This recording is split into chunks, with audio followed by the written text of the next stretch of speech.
have and have the great privilege of being the president of this extraordinary institution, Hunter College. It is my pleasure and honor to welcome Bill and Melinda Gates to our campus to discuss their 10th annual letter and their philanthropic vision. Bill and Melinda, you could not have chosen a better moderator than Hunter's own Lin-Manuel Miranda. Woo! I say Hunter's own because we are so blessed to have nurtured Lin's amazing talents from kindergarten to Hunter High School, where Lin got his first critical review. His music teacher said Lin was theatrical, dramatic, and sang beautifully, but seemed to have no interest in chorus. It was on this very stage that we gave Lin-Manuel Hunter High's Distinguished Alum Award, and he sang his acceptance speech a cappella. Lin, we, including the Hunter College Campus School here today, shout out, we're so proud of you.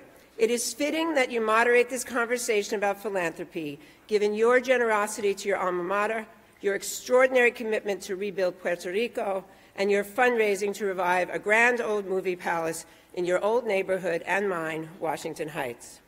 And Bill and Melinda, you could not have chosen a more appropriate venue to discuss your vision to use philanthropy to make the world a better place than here at Hunter College.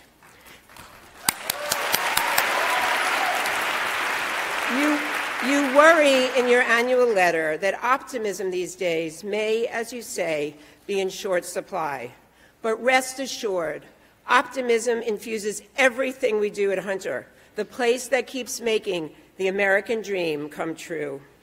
Here, students from 140 countries speaking more than 100 languages get a top-quality education at a price working families and immigrant families can afford. We believe, as you do, Bill and Melinda, that society can level the playing field through education. So we celebrate Hunter Senior Tamara Jean, the daughter of a janitor from Haiti, who was just named a Rhodes Scholar. We believe in Colin Spruill, who worked as a blue-collar steam fitter, came back to Hunter at 26, and was just accepted at Yale, Harvard, and Stanford Law Schools. We nurture first-generation college students and new immigrants.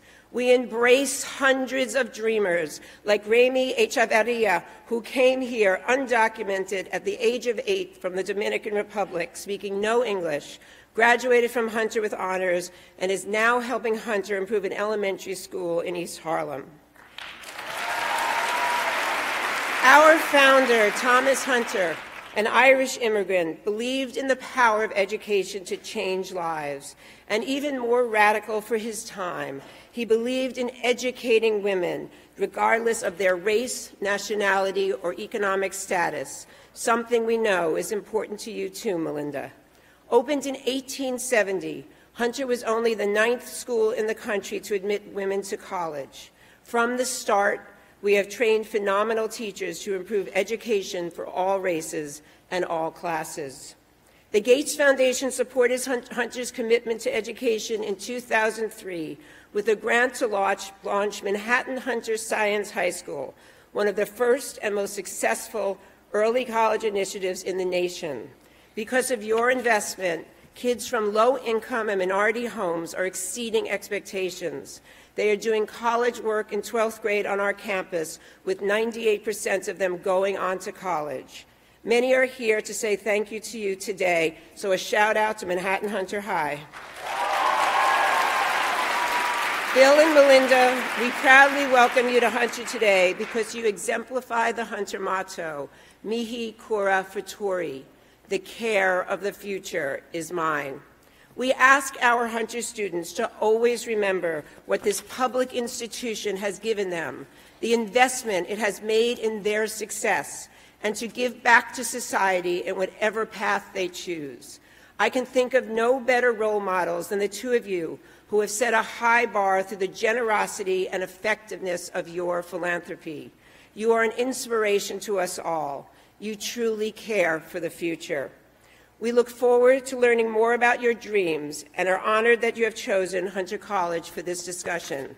So everyone, please join me in welcoming Bill and Melinda Gates and our alum, our moderator, Hunter's own Lin-Manuel Miranda.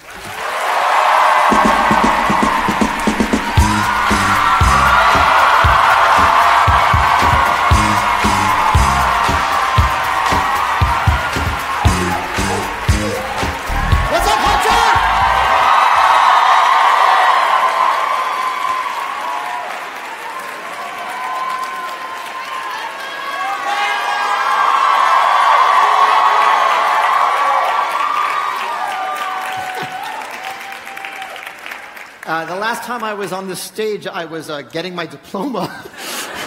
So this is very surreal. Please sit down. We have a long night. Hunter College students, make some noise.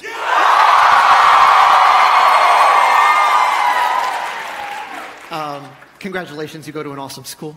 My familiarity only extends to playing racquetball downstairs. And using your swimming pool on our triple lunches from Hunter High School. But I had the good fortune of winning the lottery when I was 6 years old and getting into Hunter College Elementary School. And the education I got there shaped who I am. I am standing here before you because Mr. Sherman, who I see sitting over there, directed me in the 6th grade play. Stand up, Mr. Sherman! Stand up! Stand up, Mr. Sherman!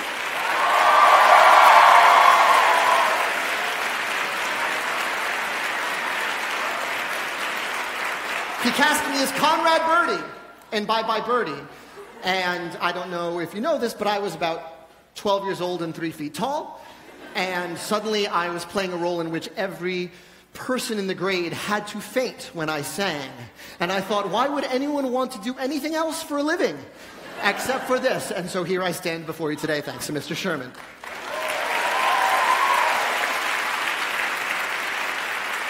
Is Daniel San Germano here? Mr. San Germano here. Stand up, Danny San Germano.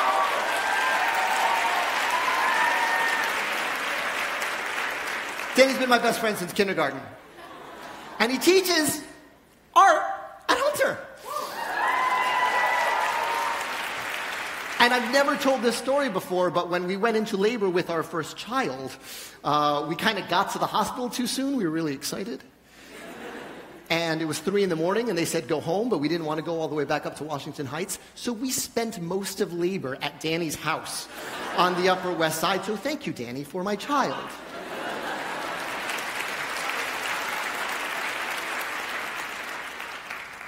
Listen, there's a lot of Hunter students here today. There's a lot of folks here today. And we're going to talk about the world, and we're going to talk about tough questions. That's sort of the goal today.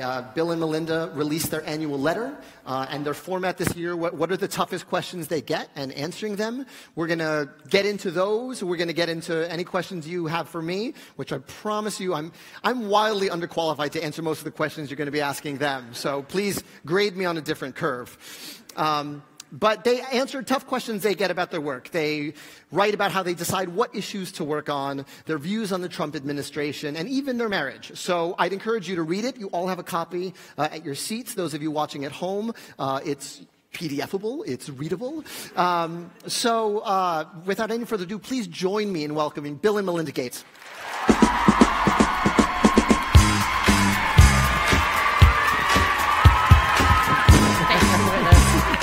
Amen.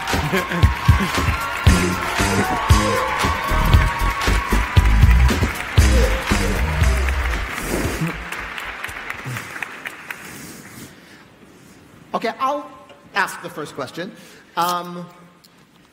You guys are leaders in philanthropy and solving problems, some of the hardest problems all over the world. I come up with rhymes for Aaron Burr. What am I doing here? And why did you want me to host? Well, I think it starts with the fact that we are huge fans. And we met first backstage in the fall of 2015. You just kind of really made it with Hamilton on stage. And fell in love, of course, as many people did with Hamilton. And some people would even use the word, maybe for me, obsessed. And it stayed alive in our house, still is alive in our house. And in fact, this is the Valentine's card that Bill gave me last year. And when he gave me this card, I was like, okay, that's what you're going to give me as Valentine's Day card. Your perfume smells like your daddy's got money. How romantic. Yeah, and then I was like, So this year, he already told me ahead of time, we're actually going, tomorrow night, it's Valentine's, we're actually going to the Hamilton production with 3 other couples who haven't seen it in Seattle. Amazing. Fantastic. Thank you. So it's not just that we're fans, though. We also really believe in what you're doing. Yeah, it's great you're getting going in philanthropy. You're using a shortcut that I used, which is to enlist my dad in doing a lot of the hard work. So good for you. And, the work in Puerto Rico, some of the work here in New York City, it's fantastic. Yeah. Oh, well, thank you. For sure. Thank you very much. And we should probably add, because there's a Facebook live stream going on, that if you see your donate button and you want to give to what Lin-Manuel believes in, the hurricane relief efforts in Puerto Rico, please hit the donate button, because that is really important. You can do that right now. While you're inviting people to play Candy Crush and poking your friends, you can donate to help Puerto Rico with the click of a button. So please do that while you're watching this live stream. Thank you so much. Yeah, well, listen, question number 2. I read your letter, the 10 questions. You say things are improving and you are more optimistic than you have ever been about the state of the world. I open Twitter with my hand covering my eyes every morning. Yesterday I saw a video of a robot dog that can open a door like the velociraptors in Jurassic Park. So for those of us who don't necessarily share your enthusiasm or your optimism, please convince us. Well, the world is getting better by almost every objective measure. It doesn't happen automatically. It's because people care. It's because there's scientific inventions. One of the key numbers that Melinda and I focus on, because our philanthropy's picked as our biggest cause, is reducing the number of childhood deaths. When we got going, about 12 million kids were dying a year under age 5. Now, because of vaccines and things that we've done with partners, that number is under 5 million. And so it's a lot of progress. It's still kind of a tragedy that the number's so large. There are countries where it's still over 20% of the kids don't make it to their 5th birthday. But worldwide, we're down to 5%. If we make progress in the next 25 years, we'll cut it in half again. And so that's, the world should be proud. The donations that are made, the scientists, the people in the field, and a lot of other things. This city used to have over 2,000 murders a year. Now it's well under 400. There are some things we're making progress on. Now we should still feel bad about what's left to be done. Yeah, and I think that's one of the points of one of the reasons we do an annual letter every year is, the news-grabbing, attention-grabbing headlines are about all the things that are terrible in the world. But if you've been doing this work as long as we have, over 17 years, and you traveled the places we go, India, all over Africa, the progress is palpable. People are lifting themselves out of poverty, and yet I don't think that actually makes the news a lot. And so we want to be transparent about what we're doing, but also what we're learning, because this for us is a learning journey, and we're learning so much in this work that we want other people to know about as well. Yeah, I'm going to turn it over to audience questions soon, but I guess given the size and scope of your foundation, the organization, how do you begin to make decisions on where to start? Well, we picked 2 things that spoke to us. One was global health, that every child should have a chance to grow up and thrive. And then here in the U.S., we picked education because we were both lucky enough to have great educations, and that really is the gateway to opportunity. And, once we picked those, then we started down a learning journey. It's been a little over, 18 years now since we got serious about this. I've been on it full-time for 10 years, and Melinda's gotten more and more time. And so we're partners in driving it. But those were the 2 things that unleashed our passion, and we saw a possibility. Yeah, and I would just add that, education here in the United States, you and I talked a little bit backstage, and you talked about it even on stage. When you get a good education here, you get to go to a Hunter College or a Hunter College early high school, it changes the trajectory of your life. And for your parents, it doesn't sound like it was easy financially for them to put you through college. It certainly wasn't easy for my parents to put me or my siblings through college. And yet that set me on this path. And so we want to make sure that students in this country all have a chance to have a Mr. Sherman at the front of the classroom to bring that passion alive, right?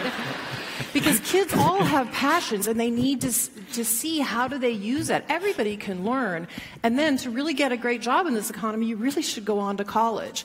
And so we spend about $500 million a year trying to help fix the U.S. education system so every kid in the United States has that great opportunity. Great. So you guys wrote down questions. These are your questions. I got nothing up my sleeves. These are the things you wrote. I have one. We're going to go into the audience for microphone questions, but I'm also going to ask some of your questions that you wrote down on the cards. So the first one is from Milo Falcone. Milo, are you here? Make a noise. Hey, there he is. What's up, Milo? Milo was also holding up a Puerto Rican flag for my benefit earlier. I appreciate that, Milo. What was it like dropping out of Harvard, and what made you keep going? Well, I was super lucky to go to a great high school, and at that high school, there was a very clunky thing, a terminal that connected to a computer, and the teachers got scared and confused by it, so a few students kind of stuck with it and sort of figured out what was going on. And so I fell in love with computing. I went to Harvard, but I was a little worried that the computing revolution would start without me.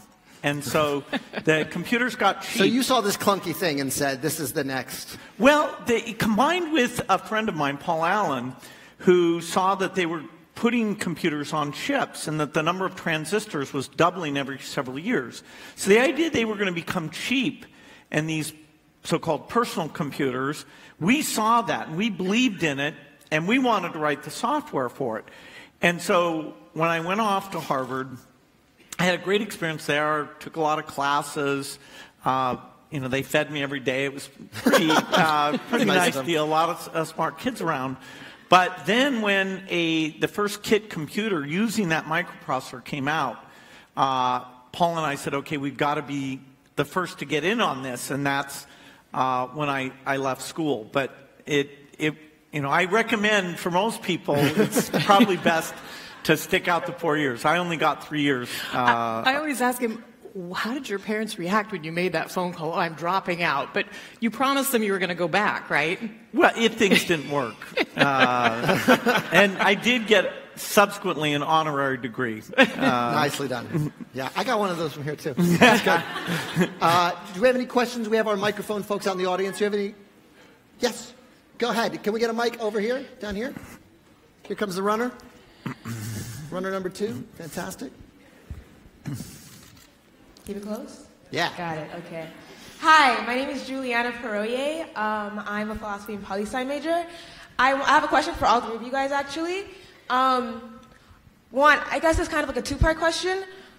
Are you who you want to be or who you wanted to be like growing up? And are you the change in this world that you want to see? What an amazing two Wow. Thank you, Juliana. You want to start? I never dreamed I'd be where I am. We were talking about this a bit backstage. I went to college, and I only picked schools that would allow me to double major in theater and film because I knew I wanted to make movies. I knew I wanted to write songs, but I hadn't decided yet. And so I said, okay, well, if college will be useful for anything, it'll be helping me decide. And one of the things that happened was I kind of fell into theater. Ironically, for someone who took 14 years to write 2 musicals, for the instant gratification of it. I could go to school and I could write something in the fall and put it up in the theater or in a cafe or in the corner of a study room in the spring. And I fell in love with how quickly you could make things in theater and how quickly you could write to the moment. Cut to 7 years later, I'm still working on In the Heights, which I started writing when I was 19. But I've had a lot of good luck, and for me, the good luck has not been in any of the hard work in developing my talents, but in finding collaborators. I met, just like you met Paul Allen, I met Tommy Kail the week after I graduated from college, and I instantly knew that this was a director who was much, much smarter than me. And I urge you to find those people who make you better and sharpen the talents you have. And I was very lucky to find, sometimes you look your whole life for those collaborators. And I found mine June 2002. And so that sort of changed my life in that I was not alone in this journey anymore. I had a partner in crime. And then that grew as we continued working on our show. And so I get to stand up here with the Gateses because a lot of amazing people made me better at my job through collaboration. And I think that's the magic of working with theater, is that it's you're forced to work together, and you're forced to let the best idea in the room win if you're working at your best. And so it's a credit to them that I get to be here. And yeah, it's way beyond. I mean, my goal was to one day meet Weird Al Yankovic, and I've met him, so I'm good. Well, I haven't met Weird Al Yankovic yet. Can make it happen. Okay. You know, I mean, I don't think in your wildest dreams I never thought I'd be up on a stage doing something like this. But I will say, I knew coming out of high school and college, I absolutely wanted to work as a woman, and I wanted to have a family. And so by those two measures, I knew. You know, I also wanted to meet somebody, obviously, that I could do that with and have that a dream. I certainly, when I first went to work at Microsoft, which was my first full-time job out of college, I certainly didn't think I was going to meet Bill. But we did fall in love, obviously. It's Valentine's Day tomorrow. But the other thing I will say that I knew, for various reasons, I did one of the graduation speeches at my high school, and I went to a high school whose motto was Serviam, that is to serve, and they sent us out in the community. I worked Dallas County Courthouse, the hospitals, I worked in public schools, and one of the things I said in my high school graduation speech was that success to me was to know that one life had breathed easier because you had lived. And so I never dreamt that I would be doing that on the scale that Bill and I get to do it, but I did know that was part of somebody I wanted to be. So I'll just tell you that your dreams do come true.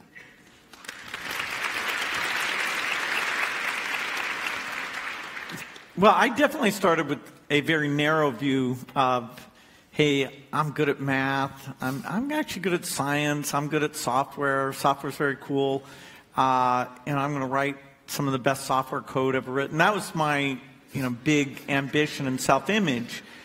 Then the idea that I could build a company around that, and I could, that company could be at the forefront of a revolution of individualized computing.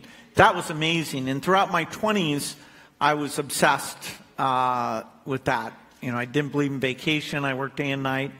And then in my 30s, that really had achieved a lot of my goals. I met Melinda. My parents had been talking about there being philanthropy and community and various things like that.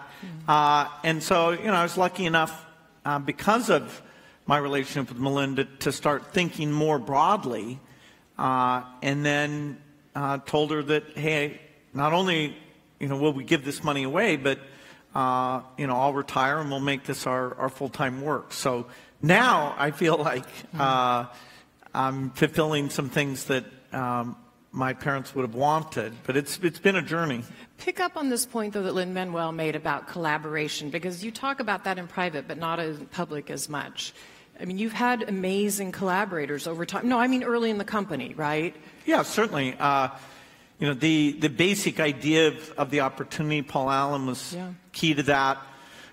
Steve Ballmer was a student at Harvard with me in the same dorm and played an absolutely key role in building the company up, how we hired people. And just, we got to hire good people, but those were my two key partners who made it fun and, could sort of see when I was on to something big and support me or hold me back when I was a little out of control. So it was great. That's important. So look for those collaborators.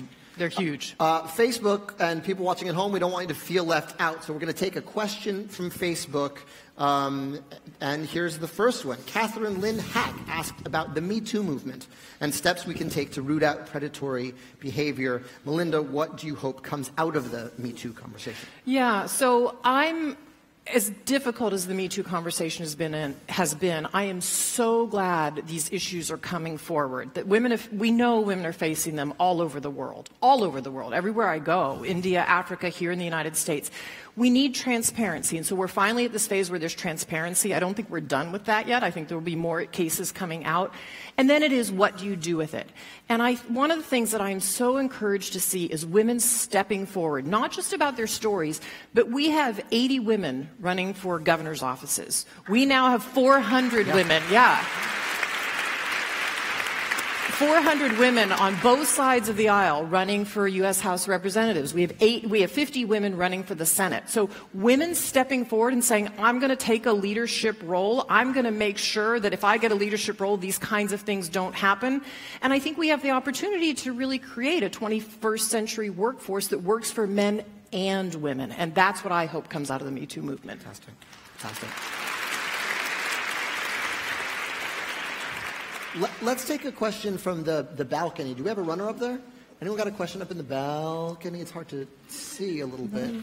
Number 4 is back there. Hello. Hello. Where you at? There you are. I see you. Hi. Thank you for being here today, Bill and Melinda, also Lynn. My name is Shimlin Afish. I'm here on behalf of Emory University, and I worked with a doctor from the chemistry research department as well as the medical research department. And so I had the chance to read Screw Business as Usual by Richard Branson. And I had the opportunity to learn about the Gates Foundation and how you all partner with companies like McKinsey to supply pharmaceuticals for AIDS crisis in countries like Zimbabwe.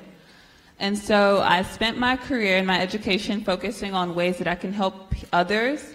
And so I came up with a concept using shipping containers to supply temporary affordable housing for homeless individuals that can be scaled through land banks in the United States as well as rural and immigrant communities in the global atmosphere. So I want to know what would be the best way to provide you all with my binder that I have developed the concept.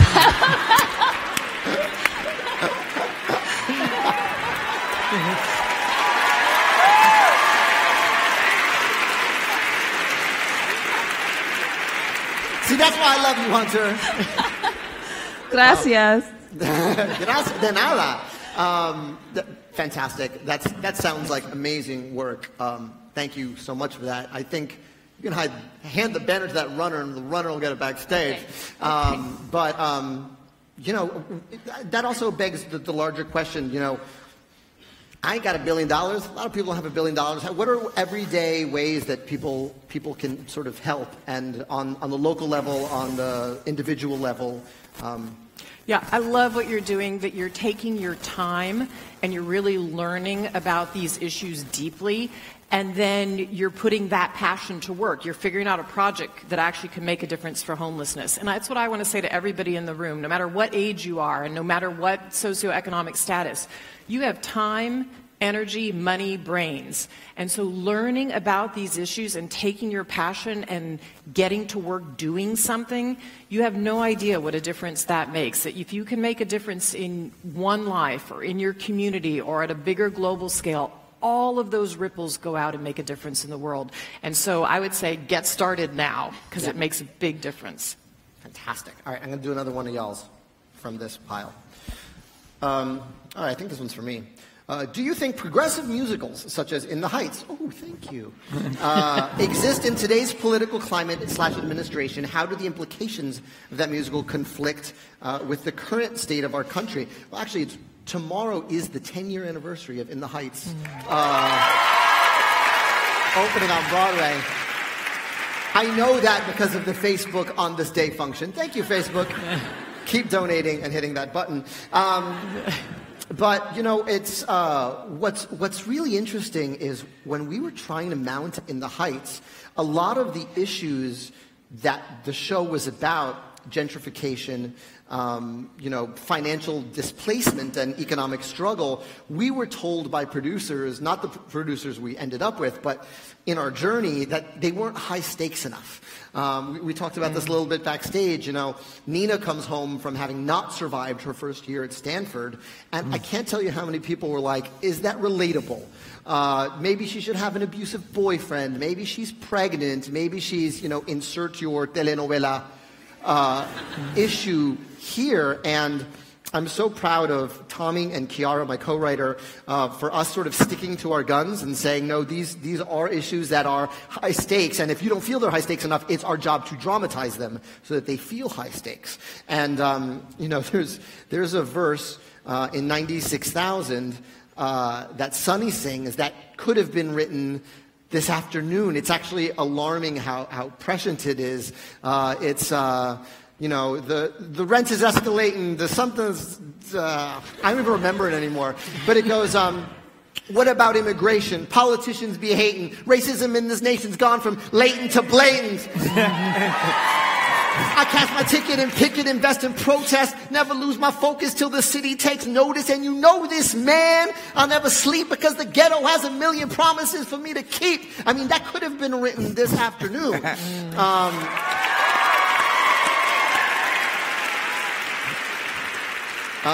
The immigration movement in particular it's as virulent a conversation as it's ever been. So I wish that it were more dated, but unfortunately it sort of seems to be more prescient than ever. Let's take another question from the audience.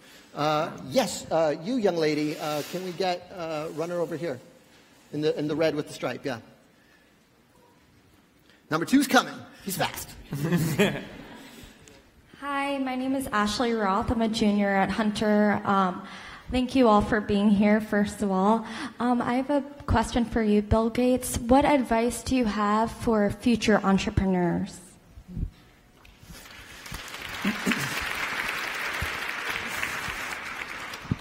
Well, clearly we need a hugely broad set of talents. But if your talents take you towards science or programming, advances in biology or energy breakthroughs, those kind of deep areas are going to be the biggest source of change. We need better tools to deal with all these diseases worldwide. Governments are having problems meeting all the needs out there, partly because health costs are exploding. And the only solution to that I see is innovation. So we need so many skills. People are willing to go out in the field and do the work. People who work with patients directly. But if you have an inkling that science grabs you, and it is hard work, that's where a lot of the opportunity comes from. So, I was lucky that, I was into software and engineering, but I hired people who understood sales and marketing and human resources. So it is a very broad team, but the more you can learn the science, the more you'll see where that next opportunity is. I'm going to go another question from the packet. This is from Aisha. Aisha, make some noise if you're here. Hey, thank you. Great question. In your 2017 open letter, you mentioned the support you got from imams in Senegal regarding birth control. How do you promote sound reproductive choices in Africa without being seen as second-wave colonialists? Oh, great. Thank you for that question. Great question. One of the things I think we've learned in this, in trying to promote contraceptives, is that first and foremost, the woman has to be at the very center of the decision. And she needs to be educated about her body and about her options. And you have to do that in a local, cultural context. And so we only work with local partners who have been in doing this kind of work for many, many years, sometimes decades in these communities. And one of the things that we've learned is that it's a universal truth that people want their children to not just survive, but to thrive. Another universal truth is that if you can space the births of your pregnancy, space the births of your children by 3 years, they're twice as likely to make it to their 5th birthday, twice as likely.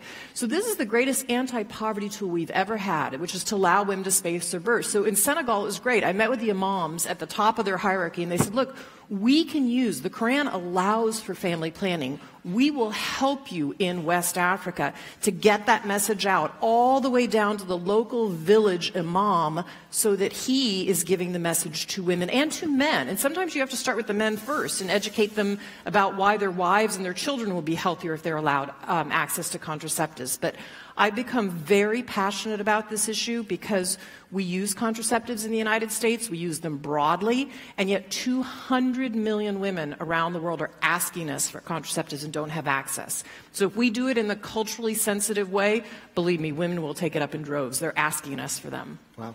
Fantastic. I want to know the answer to this question. It's from Catherine, and she put a smiley face and a heart. Thank you, Catherine. Oh, hey, what's up, Catherine? What do you think will happen to human civilization with further development in AI technology? And as someone who just saw a robot dog open a door, I'm very curious as to your answer. I think I'll let Bill take that one. Yeah. Well, AI is just the latest in technologies that allow us to produce a lot more goods and services with less labor. And overwhelmingly, over the last several hundred years, that has been great for society. I mean, we used to all have to go out and farm. We barely got enough food. When the weather was bad, people would starve. Now, through better seeds, fertilizer, lots of things, most people are not farmers. And so AI will bring us immense new productivity. Now, it'll bring it quickly enough that adjusting for that and really understanding how do we train people for the new jobs? How do we have the benefits programs work the right way? That's a very key thing. But it will allow us to take this shortage where we don't have enough people to go out and work with elderly people or reduce class size or help special needs kids. This extra productivity is a very, very good thing used in an enlightened way. Someday we'll even get to the point where we can say, hey, people don't have to work super long hours. They can have periods of their life they don't work as much. Now, what will that mean? That's the sort of more social, philosophical side. We'll have to answer that. But AI can be our friend in terms of allowing us to take these huge shortages, both here in the U.S. and the world at large, and provide to everyone what only a few people are able to get today. So I have a question. I found this photo of the two of you, and I have to ask, what is happening? Okay, well, first of all, you know how you have that moment when you're dating somebody and you're trying to get to know each other so you share things? So we were sharing movies with one another, and my favorite movie, all time, hands down, is Sound of Music. And I was a little worried about showing it to Bill, in those first few months of dating, but it turned out when I said, okay, I want to watch this, he loved it too, thank God. And so for my 50th birthday, which is a few years ago, we took my entire extended family, 19 of us, to Salzburg, and we had a Sound of Music party. Now, unlike your family, that I also know went and you took a video of it, we're down with the Sound of Music in the Miranda household. We're not exactly musical. So we put on our lederhosen and our drindles, and we actually danced the Lindler. Somebody came in and sang some of the Sound of Music movie musical for us, and then they taught us to dance the Lindler. It was a lot of fun. That's awesome. Okay, we have one. Just in case you had an embarrassing photo of us, we brought one of you, so we've got to know what's going on here. Okay, so wait a minute. The high school can appreciate this. This is from Spirit Week. Do you guys still do Spirit Week? It's where they indiscriminately sort of divide the school up into teams, and we have these sort of activities, and the best team wins. I was the Spirit captain my senior year. I guess our team started with an E. And I don't know, I think I look like a young Salvador Dali. I'm very proud of this picture. I feel #blessed. I have nothing to hide. Okay, let's take another question from the audience. But let's go in the back here. Gray shirt in the middle there. Yes, you, sir. Yes, you. Yes, that's right. Number 2, pass that mic. Fantastic. Hi, I'm Jeremy. I'm a sophomore at Hunter. Hi. This is for you, Bill. How do you think you were mentioning this stuff about, like, in the future with jobs and AI.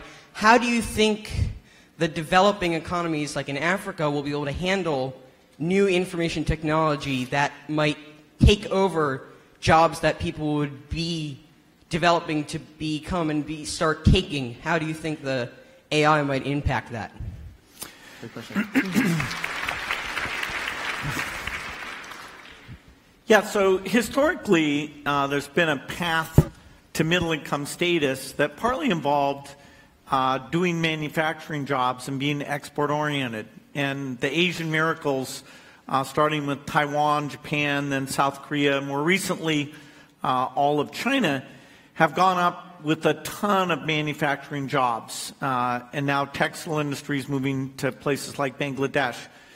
As those jobs are more automated, the nature of how you're going to educate your population and what sort of exports they'll engage in, it will be different. It'll be more service-oriented, like we've seen in India with things like call centers and software.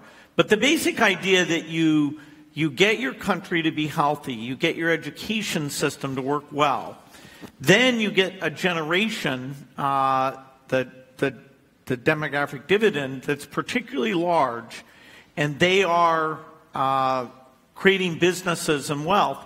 That basic pattern will continue. In fact, today most people live in middle-income countries. In 1960, there were rich countries and poor countries, and basically no middle-income countries. Now, with China sort of at the high end and India at the low end, everything in between is middle income. And so we only have left about a quarter of humanity in these countries that are low income.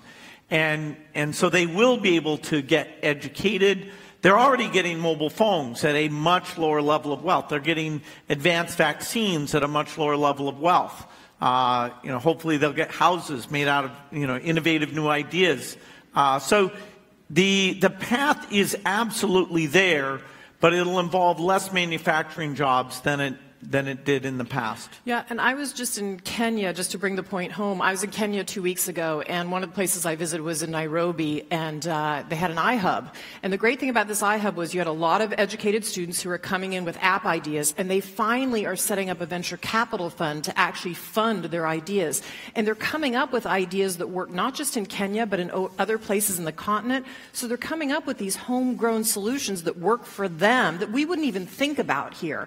And so using that IQ for the continent, I think, is going to be so important over time. And it was just great to see some of their really pretty neat ideas.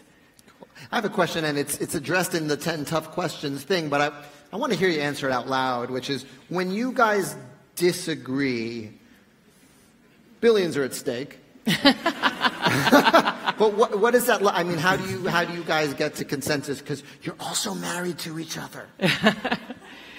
Yeah. So first of all, we're not afraid. We answered this in our annual letter a bit. We have shared goals, absolutely, for the foundation. You try to always keep your eye on those goals as a couple, and those are totally shared. There's definitely some tactical day-to-day pieces where you may not always agree, but I would say this: neither of us are afraid of a little bit of grist in the system, neither in business nor in our marriage, right? That's how you actually grow. And so we will have tough conversations. Bill, I might be out in the developing world and see something that Bill hasn't yet gotten to see, or he might read about something or been in a meeting with scientists. So we're educating each other, and then it's just a matter of, we always take those disagreements when we have them in private, because just like a family with your kids, you show up as a united front. And so in business, we show up with a united front, that this is who we are and how we believe it. But so we work those things out at home. But it does make a difference, and having some disagreements at times, but really listening to each other. I'm always interested in his point of view. I know he's always interested in mine. I think sometimes our disagreements sharpen our questions that we ask each other. We ask each other things like, are you sure you're going to get polio done, which Bill is taking the lead on? I mean, that's a really hard problem. Or he'll ask me in family planning a little bit, are you sure you have the tools you needed? Are you really thinking about what products women might want, 10 years from now? And those are great questions, right? Absolutely. I want to hear your answer to the same question. Oh, I agree with everything. In private, remember, disagreements in private. You know, I can get very enthused about things. I can be pushing teams really hard. And so Melinda's advice on, am I sure, something big can happen? Is the team getting the key message that they just need to fix a few things, but we believe in them? And what pace of work should we go about solving a particular problem? There are definitely things where we specialize, we'll have a different point of view, and working together as well as raising a family together, there's a certain intensity to that. But, we're very lucky because, we mostly see things the same way. The goals are very much the same, and, we're 25 years into, learning how to listen to each other. So it works well. We do have to agree sometimes on date nights to, as all parents do, I'm sure you do this, not talk about the kids after a while and not talk about business, the foundation, and then go on to talk about us. About current politics. Yeah, we leave that out sometimes too. Let's take another question from you at home in Facebook land, actually. I'll get to you guys again in a second. But I'm so glad you're so enthusiastic. All right. Lynn Ellsbury Bates Ferrante. Que nombre! It's wonderful. Would like to ask Bill if he thinks Alzheimer's is curable. Yes, I do. But so far, the many, many drugs that have been tried at great expense have not succeeded. And so there's a lot we don't understand about the brain. Even memory and sleep, things that you'd think would be understandable. The next few decades, we are going to gain great insights. Very recently, companies have figured out how to get drugs to get into the brain. There's a barrier there, so most drugs don't work up in the brain. And so that makes us very hopeful. There's a few new theories about how you have to start early on to help the energy system in the brain. Because, of course, this is a disease that you mostly get when you're in your 70s and your 80s. And so I've met a lot of great scientists, making sure they can recruit patients, they have enough money for their high-risk ideas in these expensive trials.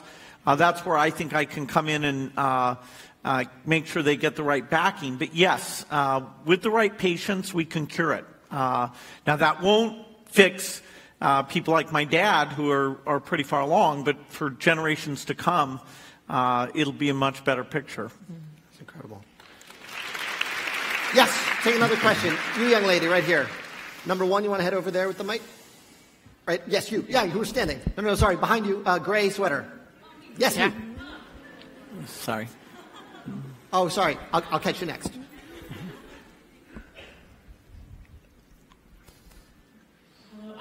Jesus Christ.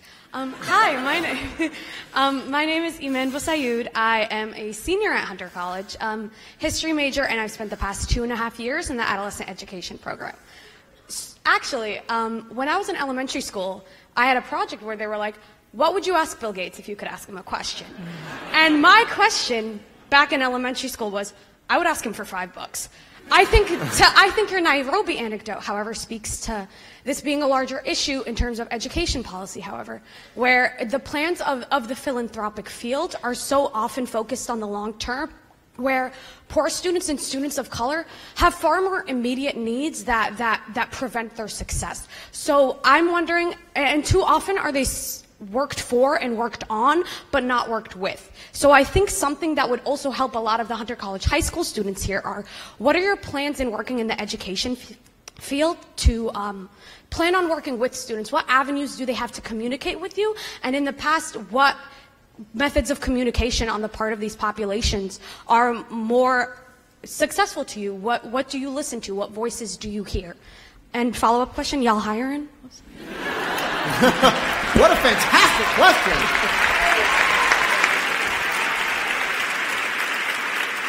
I mean, the difference between can I have $5 and that question is exponential, so I'll leave it to you. Well, in education, we do some things that are more immediate and some things that are longer term. Longer term would be like how the financial aid packages work, making it easier to fill out the FAFSA, making it more generous, making it fit for students who are having to do things jobs while they're getting their education. We do a lot with online learning, which can lead to some of that flexibility, improve the quality of the classes. The most immediate thing we've done is what we called the Gates Millennium Scholarship, which was 1,000 kids a year over a 20-year period who got scholarships. And then, not only was that hopefully helpful to them, but the goal was that they'd go out and be a role model and help in the communities they came from. I want to sort of re-ask the second part of your question, which is what are the most effective ways in which people communicate with you? Because I think the questionnaire that you release is a great example of checking for blind spots. You're constantly checking for the information you don't have. What are sort of the best avenues for young people who have excellent questions like that to get to you? Well, you can either via this letter, you can go up on gatesletter.com and literally just send us a question. Part of the reason we did these 10 tough questions that we've gotten over time in this year was to encourage more questions of us and our work, and we're going to answer those and answer them very honestly and transparently. Or you can also do the same thing on the Gates Foundation website. To this point, just to build on what Bill said about supporting low-income students, not only are we doing the things that Bill said, but we are also with our education strategy now. For us, about fixing the school system is so that every student has a great teacher, every kid in the classroom. And one of the things we've learned over time is that we actually have to go out and see what ideas are in the local community and see what ideas bubble up from students and from teachers, and then fund those local ideas and let those scale up. So we are actually doing more local funding now of schools than we've ever done, as opposed to trying to say, okay, we're going to fix the system from here and push down ideas. We'll still do some of that. We're actually trying to do it more locally, and that is a way to get your voice into the work as well. Fantastic. Thank you. The young lady who, sorry, let me get back to you because I know you thought you had the mic and everything. Yeah. Yeah. There it is. So I want to say, respected Mr. and Mrs. Gates and Mr. Miranda, my name is Muskan Kapoor. I'm currently a freshman at Hunter College pursuing computer science. Firstly, it's such a great moment for me to be able to speak to you. For all of us, we're all very inspired with exceptional influence that your foundation has all around the world. Can you share with us how you measure your success in philanthropy in regards to the Bill and Melinda Gates Foundation and success in your business and career? What advice can you share with us, the youth, regarding how we should define our success and accomplishments in our life? Thank you. Go ahead. Okay. I would say take whatever it is you're passionate about and you're passionate about now and just keep building on it. Surround yourself with people who believe in you and you believe in them and keep building on that passion. And you can never know exactly what path that's going to take in life, but if you're passionate right now about computer science and you're obviously a woman, boy, putting that to use, do we need more women in computer science? Because all the things Bill talked about, artificial intelligence, machine learning, we need diverse voices at the table, and we don't have them right now. When I was in college, about 37% of computer science graduates were women. That was back in the late 1980s. Now we're down at 18%. Wow, you want to talk about a system that doesn't represent everybody? And so keep following your passion, and whether you use computer science, there are just so many directions you can take it in. So no matter what direction you take it in, just make sure you're working with great people around you. I'm going to take a question from the ones you've pre-written. This is from Daniela. Make some noise, Daniela. Hi. In the midst, this is very close to my heart, in the midst of Puerto Rico's fragility after Maria, and now after the recent generator fire, what contributions to reconstruction do you hope to contribute? This is really for all three of us, but I'll take the first crack at it, Daniela. I have a lot of family on the island. My family still does not have power in their part of Vega Alta. The town does, but the mountains in Maricao don't yet. I'm sure you have many people going through the exact same thing, and it's wild disparity even within the 78 municipalities. And my greatest fear is that it's going to take till May to rebuild the same old power grid, and then here comes hurricane season again, and we haven't been any smarter about what we're building. And so, my question and pivot to you guys is, in terms of climate change, which, there's a huge influx of Puerto Ricans to the mainland, and they really are climate change refugees. They are here because of this storm. What do you see as the challenges sort of going forward, not only with Puerto Rico, but in terms of the way climate change is continuing to affect the world? Do you want to start? Yeah, but we've certainly, it hasn't been a great year for U.S. policy on climate change. The withdrawal from the Paris Accords and the research priorities in the Department of Energy are a setback. Now, having said that, I still remain optimistic. In some ways, those administrative policies are creating a backlash where at the state and city level, at the level of entrepreneurs and companies, people are saying, no, this is more important than ever. And this is a tough problem where we need innovation. People want cheap energy. It's not going to work to say to India, hey, the U.S. got all this great electricity and it's been nice. Now you can't electrify like we did. You can't have refrigerators and air conditioning because of this problem. We have to give the India a breakthrough that lets them have electricity like we've enjoyed and do it without any greenhouse gas emissions. And so there are various pathways of, unbelievable batteries or super cheap nuclear that has a new level of safety. There's like 10 different paths where you can imagine a whole new energy system. We need to move full speed in funding basic research and risk. And countries other than the United States, thank goodness, are moving ahead. China, which is along with the U.S., the biggest emitter, has some very aggressive policies. They have very strong popular backing for that. They are raising their research money. We're in kind of a rush because things get worse and worse. The sea level rise, the weather that the poorer farmers in Africa have to face, island nations bear a lot of it through storms, and the sea level rise. So we need to be installing a whole new energy system by 2050 to make sure we don't get into a really extreme situation. So we need innovators, and we need new tools like new seeds that help people not have to suffer as much. Yeah, so outside the foundation, Bill leads an effort that we're invested in called the Breakthrough Energy Fund, which is to get new innovations in energy, because energy affects so many people around the world. Inside of the foundation, we actually do things that are seeds that help farmers mitigate climate change, so drought-resistant seeds, where you can get 30% more yield, which means you get more income for your family and more to feed them. We also do flood-resistant seeds because now the rains are coming.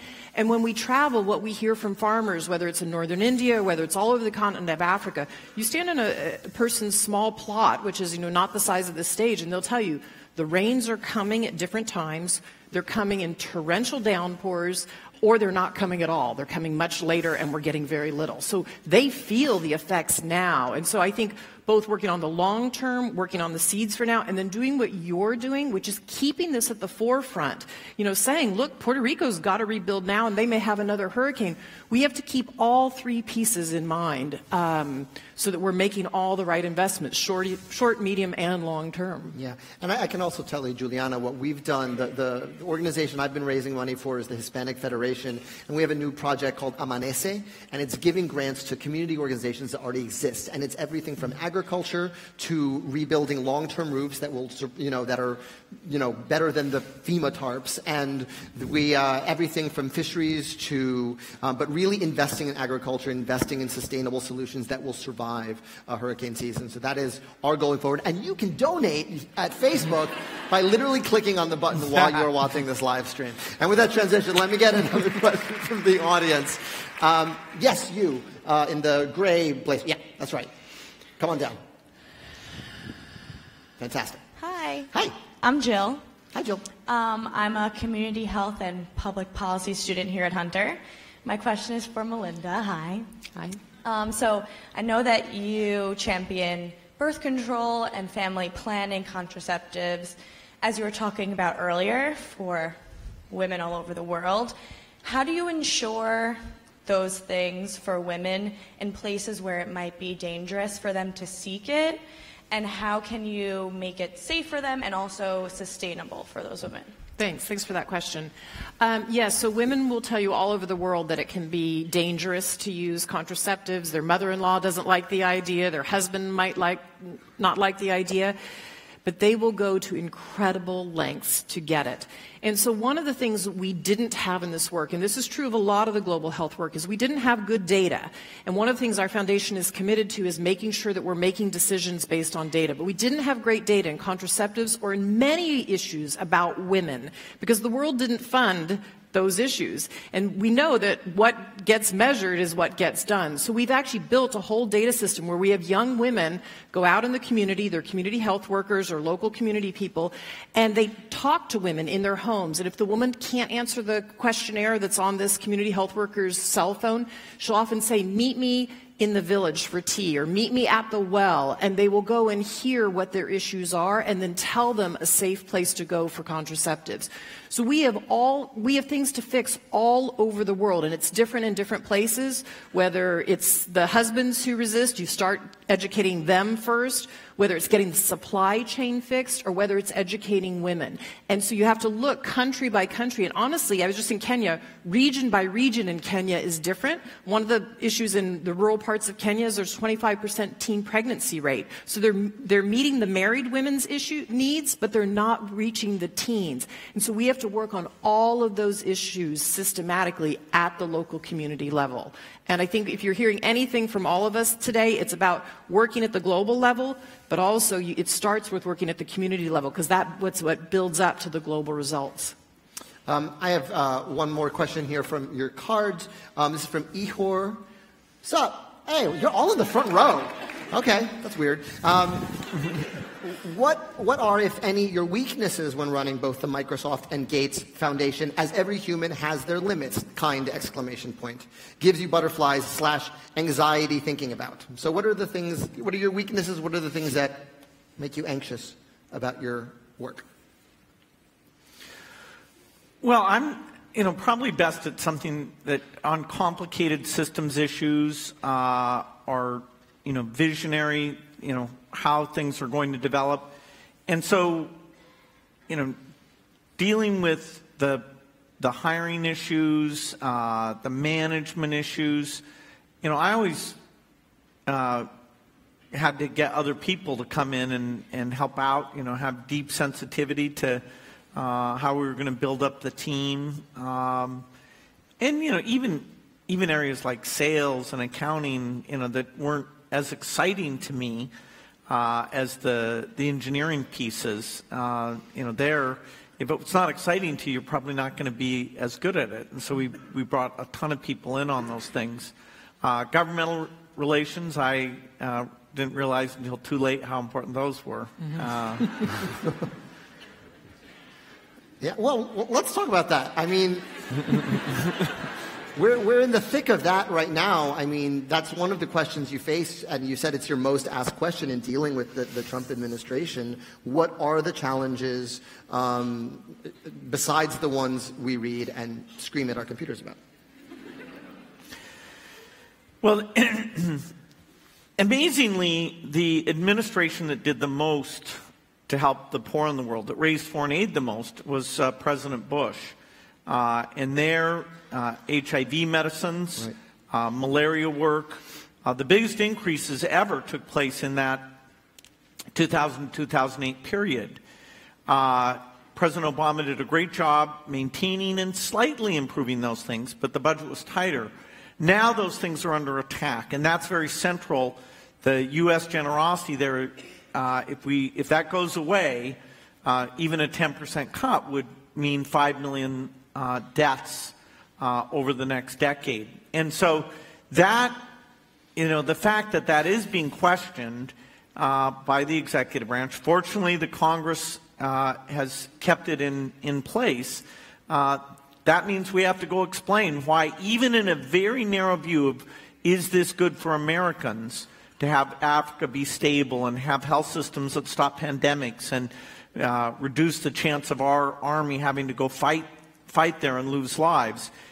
Are these investments, even in that sort of America First mindset, still very, very wise? So, we're spending more time in D.C. and making sure that congressional final say still is supportive. Yeah, this foreign aid money that the U.S. spends is less than 1% of the entire U.S. budget, and yet it is so vital to creating peace and security around the world.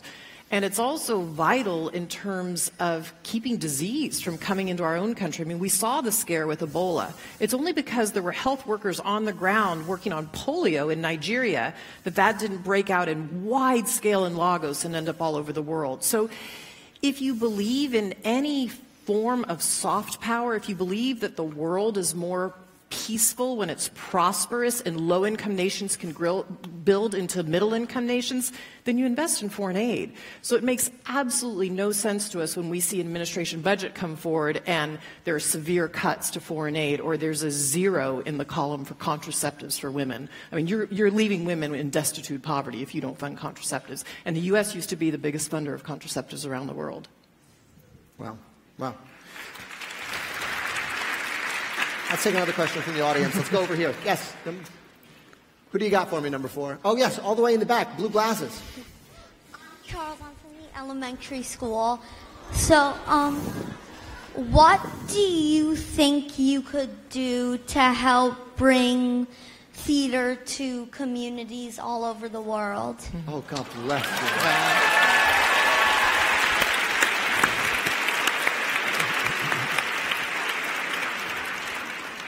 That was so great. I'm really glad you asked that just now in particular. Thank you for that great question, because it actually ties into this latest budget, which had a 0 next to the column for the National Endowment for the Arts, which I think is a huge mistake. One of the misconceptions of the National Endowment for the Arts that I think is common is that it's somehow funding art that people should already be paying for, when actually a lot of the money for the NEA goes to things in all 50 states and goes to underserved communities, theaters all over the world, theaters all over our country, and local arts economies. And they're in West Virginia, and they're all over the South, and they're in all 50 states, and that's just as vital a part of our economy as anything else is. So by defunding that, you're actually defunding poorer communities. I believe in the power of theater. I believe that when our robot dog overlords take over, I'm not as optimistic as Bill, we will still tell each other stories in the dark. I think that is our oldest art form, and I don't think that's ever going away.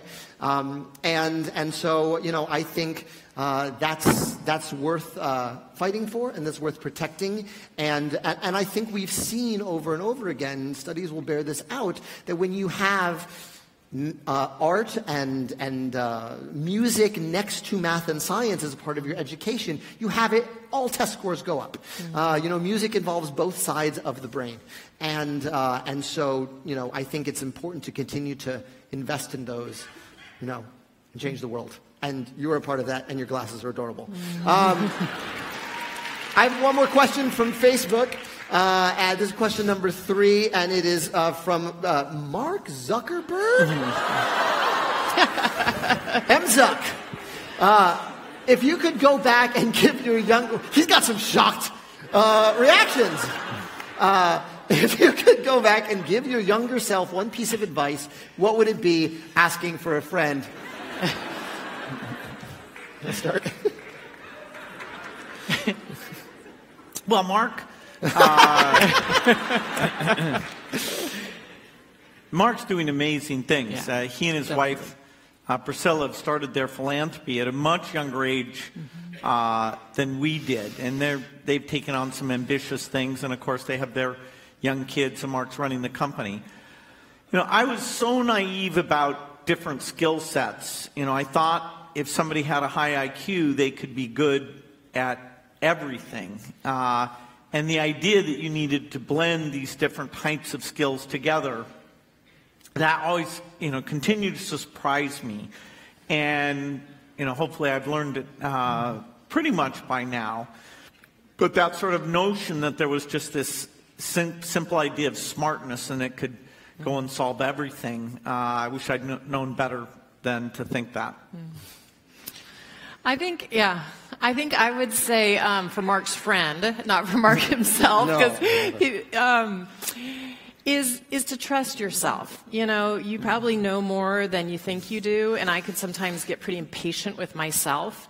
And yet I have gone back. I think when I was in my 30s and 40s, I went back and realized that I knew a lot, even coming out of high school, about who I wanted to be and what I wanted to do in the world. And so to trust that younger self and to carry it with you all the way through, I wish somebody had told me that. I might have been a little less impatient on myself.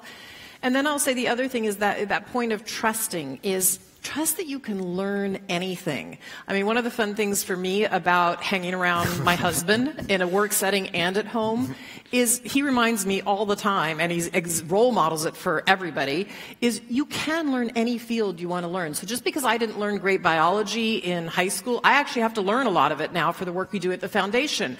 And so he's taught me you can just go learn the fields that you didn't learn before, and that's a really encouraging thing to know that you can just learn anything. Yeah. What would you say? Oof. I think it's along the lines of your first answer. I would put it as, if I could look at high school me and just say, it's not that deep.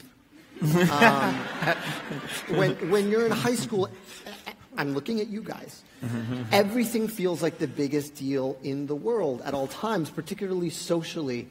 Everything, there's a day when it feels like everybody hates you and it feels like the world is going to end that day. Honestly, theater is what saved me from that, because once I started getting cast in the school play, I started making friends outside my grade, and you realize, when the drama is too deep here, I can go into another hallway, and where no one even knows any of that. And that's sort of a function of the age. I think that's a function of adolescence, is like everything, the stakes just become higher because you are literally feeling more than you have ever felt in your life. And sometimes that can have disastrous consequences when you can't see the long term. And so I would just say, it's not that deep. It's not that deep. That's what I would say. Let's take some more audience questions. Yes, you in the scarf here in the third row. Mic 3, you want to come down and give someone give her a mic? I love that you're stage directing while you're asking questions. Right here. Yeah, great. Hi, my name is Layla. I'm a freshman at Hunter. Don't know what I'm studying yet because it's not that deep. Learn so quick. Everyone knows the quote, you can feed a man a fish and, he'll be fed for that day. But if you teach a man to fish, he'll learn to fish forever. He'll have food forever, basically. Yeah. So my question is, how can we give but also make a long-lasting impact? Fantastic question for you guys. Well, certainly helping people be healthy fits that long-term benefit criteria. One of the great tragedies in Africa today is not just that a bit over 10% of the kids die before their 5th birthday, but that the majority of the kids who do survive haven't gotten enough nutrition to develop physically and mentally to achieve their full potential. And so it really holds everything back. Even when you get the education and the opportunity piece right, that health piece becomes quite limiting. Now, fortunately, science is beginning to understand a lot about malnutrition that will give us even better tools than we've had to help those kids out. So something that's catalytic and long-term like that, where the country eventually wants to be on its own, will be on its own. Farming, I'd say, is the same way. Magic Seeds, long before we came along, the biggest thing in philanthropy was the Ford and Rockefeller Foundation supporting what was called the Green Revolution, where they came up with seeds that were twice as productive. And so in the 70s and 80s, where people had expected tens of millions to die of starvation because the food output was just not good enough. In fact, that was a period where the calories per person actually went up in Asia, which then, of course, led to a lot of the success that we're seeing now. So there are things, breakthroughs in systems that have these very enduring effects. Yeah, one of the things we've tried to do with the foundation is to put the tools in people's hands so they can lift themselves out of poverty. Nobody wants to have a continuous handout. They want to lift themselves up.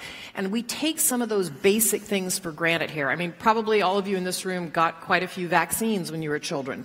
That's why we don't have as many diseases in the United States. We grow up essentially healthy. So making sure that start in life goes well for people, or making sure, as Bill said, they have a seed, or they learn about, the right planting techniques so they can get more yield off their land. But the tools that have come, we need to make sure they're democratized and they get out and they meet the needs of people in Africa. But like even the cell phone has been remarkable, even the old plastic cell phone in Africa, the fact that men and women can have a digital account where they get their money, they're not welcomed at a bank, they don't have the money to go into a bank to take a bus to get there, but they can save $1, $2 a day, whether they're in Kenya or Tanzania or the Philippines or Bangladesh. And what they will tell you is then when there's a health shock, there's an episode of malaria in the house, or the school fees are due, they have the money.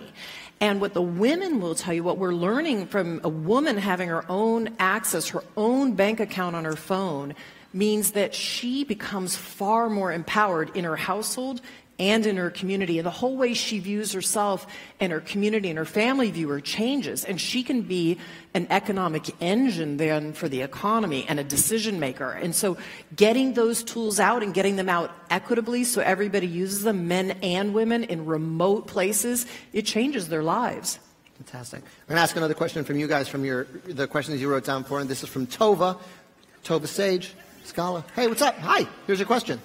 I found that quoting statistics about climate change doesn't help change people's minds. What have you found to be the most effective way to get people more actively involved? I was at of course, the Paris climate talks that were great were a little over 2 years ago, and then President Macron had a 2-year anniversary, for people to sit down and talk about, okay, what are we really doing? One of the most effective things there were bringing in people who'd experienced the tropical storms that were made more probable by climate change. So it was very personalized in terms of who was suffering. They started to articulate that it's these farmers in Africa who are the suffering over the next 30 years will be mostly there. And so that kind of brings it home to people. North America, only the southern part of the country will really be hurt substantially, and that's, later in the century. So for the mainland itself, you can point to more flooding in Florida, or, how all the feedlots have moved to the north because it's too hot. It's not economic. And then you can look at the crop productivity. The idea that anybody can question this stuff, there's just so much great stuff about migration of different species further north, or how long various seasons are, that the data is there. Now, are they paying attention, or do they belong to a group who part of their identity is that, no, this is one of those causes that we don't believe in? It's a tough time in politics where it's more like you're more for the group that you're in than you are for the factual exploration. Well, damn. Yeah, thank you. That's a great question. We have time for the last question from the audience. I want to go to this side because I haven't gone at all. Yes, sir. You waving your arms in the gray sweater. Yeah. Can you come on down to him? Okay, down here. Yes. No, right here. Yeah, right here. Standing up. Thank you. You guys have been amazing, by the way. Give yourselves a round of applause. Thanks. Yes, sir. Thank you. I figured a little dramatic might get your attention. It worked. Reading the 2016 and 17 letters, I think in 2016, you talked about energy and time, and in 2017 you talked about the investment in health and in services. And so my question is, how do you, it's kind of a three-part question. How do you prioritize when you have to decide on getting resources and infrastructure into a poor country quickly, but then also being able to do that in an affordable way? How do you prioritize one over the other? And then how do you then balance or perform the handoff from you helping, initiating this, to handing it off to local communities and to the governments? And then the third part is, how do you feel about, because there are now nations that come in and they do assistance, and how do you feel about, like, what I guess they call debt trap politics and like debt servitude, and how do you address that in all of this?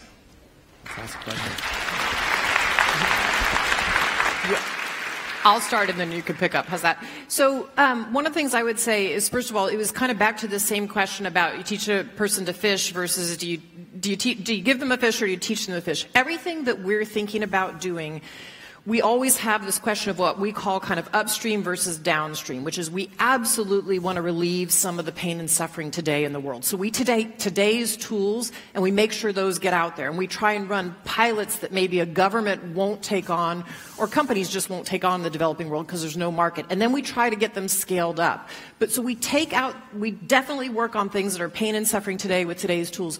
But we're always trying to work upstream as well. So I'll give you an example. In malaria, the only great tool we have today are malarial bed nets. And and the thing that we want, though, is a vaccine. If we get a vaccine for malaria, it will change the whole game of malaria. And you have to apply the right tools at the right time. So we're both funding the malarial bed nets through an organization called the Global Fund, and we're working on the scientific research around malaria vaccines, just to give one example. We are always, though, to your second question, working in partnership with locals on the ground and trying to get the government bought in from the very beginning. Because anything we do, even though it looks like our resources are big, they're not enormous. I mean, when you compare our resources to what we're trying to do in HIV/AIDS or malaria or the U.S. education system, they're small. So we're trying to show experiments and ways of doing things, and then it's up to governments to scale them up. So we have to work all the time, know what civil society's role is, know what our role is, the local partners, and the government, because you need government funding ultimately to get this out to hundreds of millions of people. Yeah, some of our best success has been in Ethiopia, where they were very anxious to take a really bad primary health care system and agriculture support system and build up their capacity. And they had a centralized plan. They got the donors to work together, and we helped pull that plan together. And that has been a partnership over the last decade in huge progress. Then you get some places like Somalia where the government is so weak that you're still just using the non-governmental organizations to get the vaccines out, hoping that things will get better there. One good example of that illustrates your question was the HIV response. In the early days, where there were so many deaths in Africa, it was built up using a lot of foreign workers. The way the drugs were moved around was created just for the HIV system, and it was a fairly expensive system to run. And then, over time, as people said, well, this is going to be ongoing for decades, that we need to keep these people under treatment, the idea of, okay, where do you integrate it into the government's health system and not have it be a separate supply chain and workers paid on a different basis? That required a lot of thinking. I give the world quite a bit of credit. The U.S. government is a big funder in this area. Those systems are now maturing to really draw the government in and make sure that it's sustainable. But that's a very tricky problem, particularly when the governments are often very weak, that the short-term solution will go around the government. And sometimes, if enough lives are at stake, that's the right thing to do. But the best work is where you can build up the local government. Bill and Melinda, you've answered everything from every possible, we've asked a lot of questions in a lot of different departments. So the last question is for you. What question do you have for all of us here in the hall and online? Hi, Facebook. I would say, what are you doing yourself to make the world a better place? How are you using your passion, your time, your energy, your brains, your money? But what can you individually and what are you doing to make the world better? Yeah, I'd say you're very lucky to be associated with Hunter, and in any way, it's a great institution. This is a great time in terms of anything you want to learn about. The courses are out there. You can discover what's going on in these areas. So, find something that you want to change over your life, whether it's volunteering, your voice, maybe later in your life, financial support for it. But, the depth of how you look at yourself and your contribution will be a lot better if it's not just career success, if it's some cause. And, as various causes have been mentioned, I hear a lot of passion out there. It's very inspiring to be here and talk to you. Definitely. I also want to say, on a personal note, the fact that we get to come to this auditorium, to come to my alma mater, and how you guys have asked such sharp, intelligent, probing questions makes me really proud of y'all and really proud of the school. Go Hunter! So,